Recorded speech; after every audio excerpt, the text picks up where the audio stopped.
Many thanks for joining us. Our sign language interpreter there at the bottom end of your screen is Meresha Owiti. Let's begin with the two big moves by the Teachers Service Commission and the government today.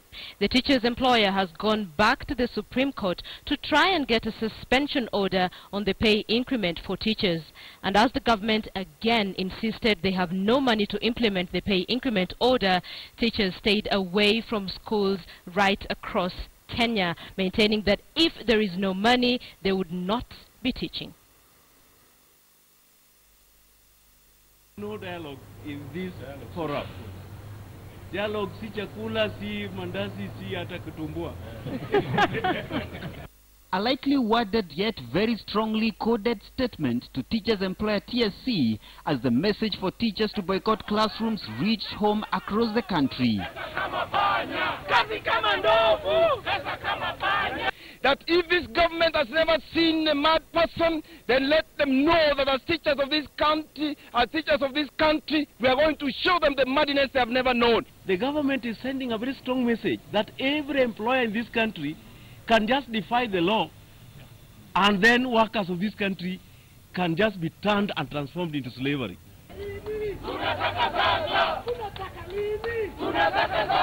The teachers are demanding the 50 to 60% salary increment affirmed by the Supreme Court last week, failure to which they will escalate this paralysis of the country's education sector, which has now officially commenced barely a day after schools opened for the third term. The teachers now have even the full backing of the public sector trade unions under the umbrella of the Trade Union Congress of Kenya. For those teachers who have not gone out on strike, hear us now. Get out, go to the banks, don't go to the classrooms to teach. Go to the banks to find out whether the government of Uhuru Muigai Kenyatta has paid you, and remain out there until the money has been paid. We will only stop when rain, hailstorm and wind, they all happen at the same time.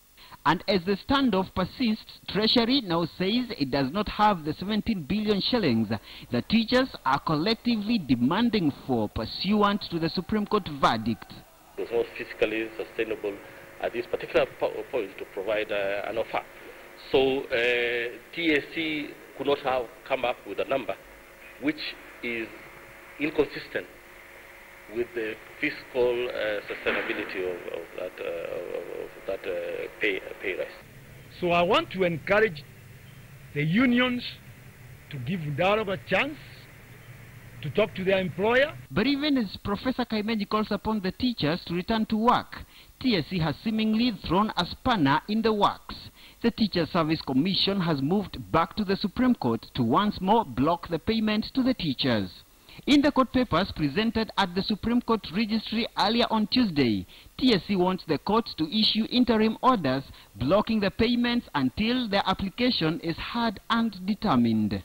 TSC says suspension of the orders by the court will allow the government time to undertake an adjudication of whether the wage bill to be occasioned by the payment is sustainable. The secretary is bringing the idea of dialogue. They are already carrying a gun and pointing at us, moving stealthily and moving to court. So what is that? But even as the standoff and war of words continues, the victims of these fresh finger-pointing accusations and counter-accusations spent yet another day unsure what to do with themselves in the absence of their teachers in the classrooms.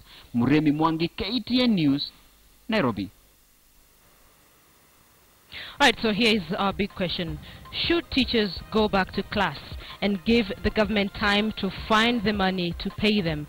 The teachers have been adamant, saying if that money is not paid, they are not going back to class. And today the government made it clear it does not have the money to pay the teachers. And even if it did, that increment is not sustainable. Tweet us at KTN News, at KTN Kenya. You can tweet me as well at Lindo Gut. I'd love to sample some of your views on whether or not you think teachers should go back to class and indeed give the government time to find money to pay them.